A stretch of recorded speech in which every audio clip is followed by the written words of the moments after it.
Welcome everyone. Today I'm standing in front of my old university in Munich. Here I completed my undergraduate studies, so old memories for sure are coming up here. And the video of today is about time management. I'm sharing with you my insights on how to manage your time right, how to get your time management the way it should be.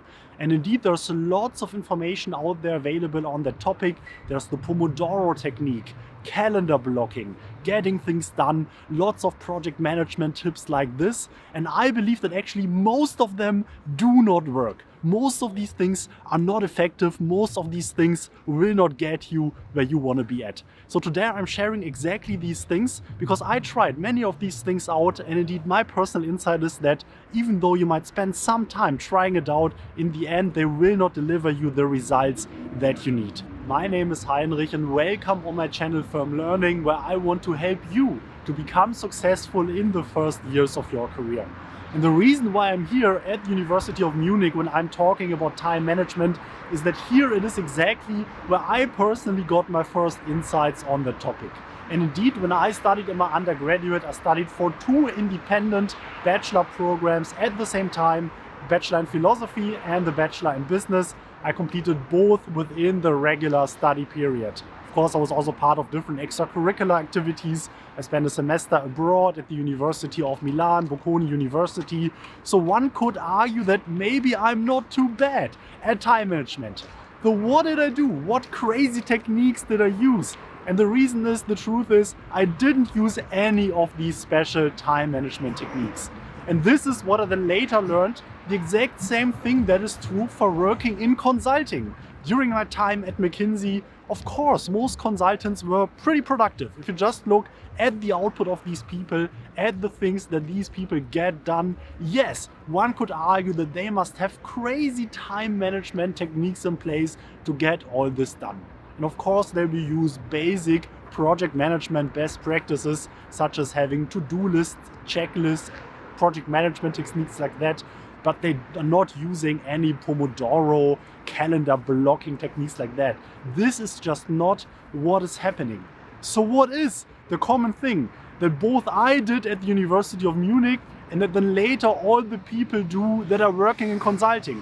What are they doing right to manage their time when it's not all these crazy techniques that everybody is talking about? So the one key factor that really keeps consultants productive is just pressure, external commitments. This is just the truth.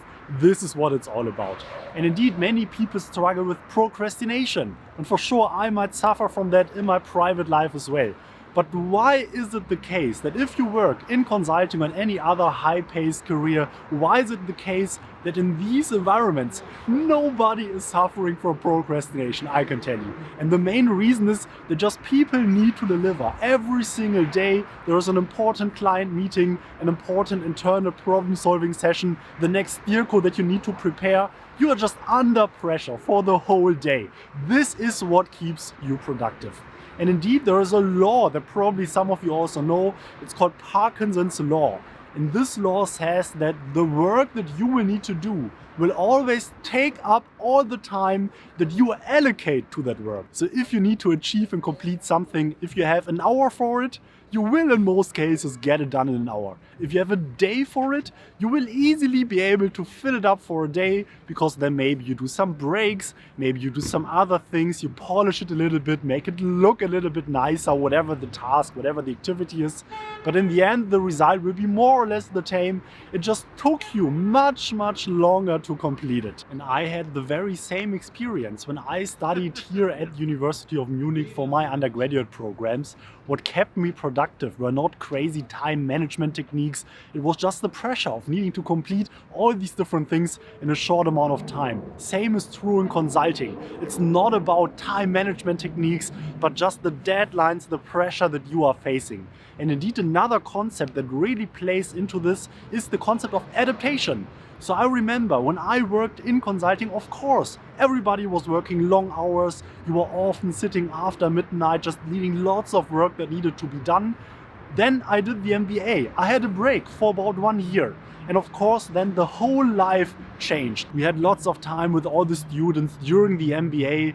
And suddenly I remember days where I had 3 lectures on one day how tired I felt. I felt this was the most exhausting day ever, only because I was sitting in 3 lectures on a given day.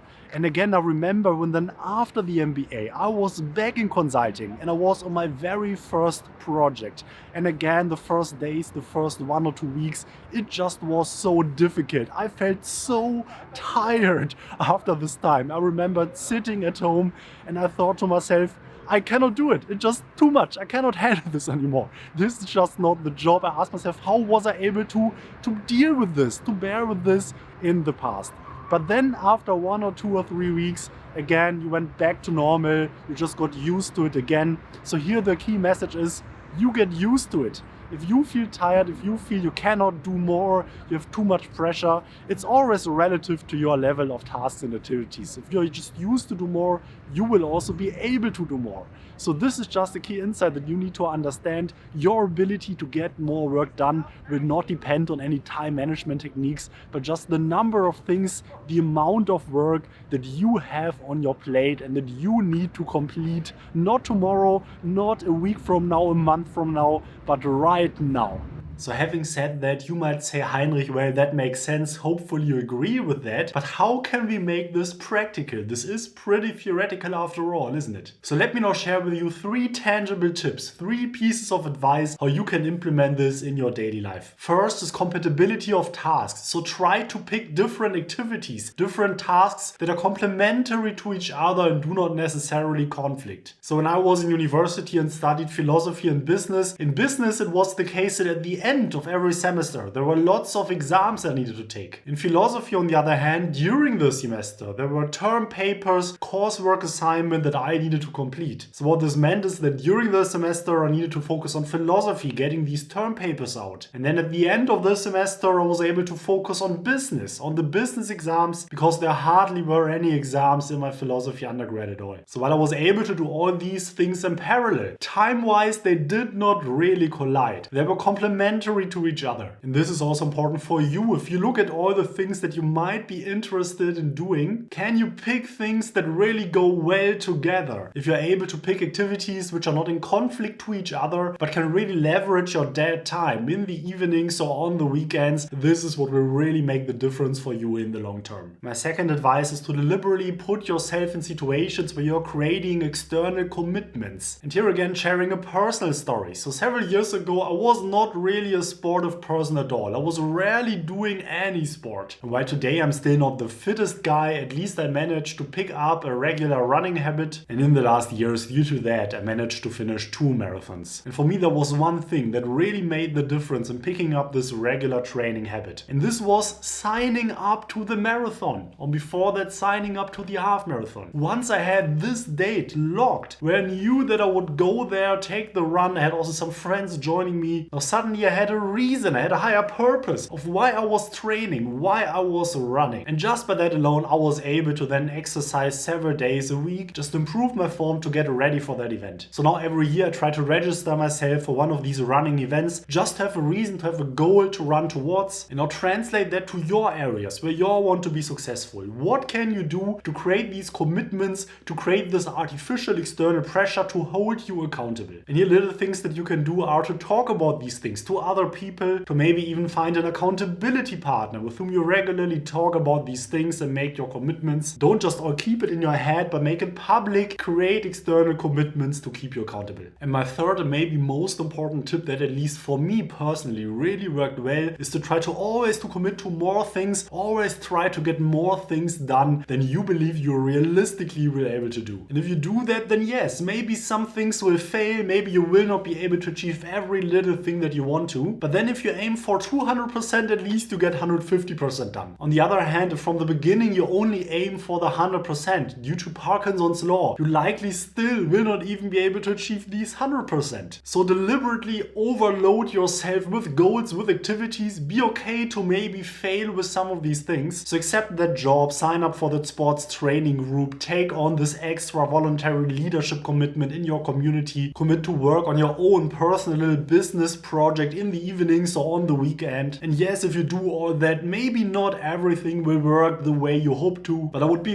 very surprised if you do all this, you will not get done much more than if you only take it slow and not do all these things from the beginning. So I hope that there were some interesting points that you took away from this. As always, if you have any questions at all, leave me a comment below in the comment section. I will do my very best to answer every single comment that you write. And yes, every comment also helps me with the YouTube algorithm. Also, let me know whether you like this video on time management, whether you want to see more from me on that topic. So if you took any value out of this video at all, please destroy the like button for the YouTube algorithm and also subscribe to the channel to stay up to date on all my content. I have a mailing list sign up link in the video description. Also have an Instagram, my handle is Firm Learning. And actually my wife once created a little workbook on time management with lots of little tips and tricks and advice. So if you're interested in that, have a look. It is linked in the video description. And now a big thank you to all the members of this channel, Firm Learning. You are really making a big difference to this work and supporting the cause of the channel. So if you want to become a member as well, hit the join button next to the subscribe button to learn what it's all about and also learn about the member-only perks that you will get. Thank you so much for watching. This is Heinrich from Learning. I'm releasing new videos every single Saturday. So good weekend to you until next week. Bye, Heinrich here.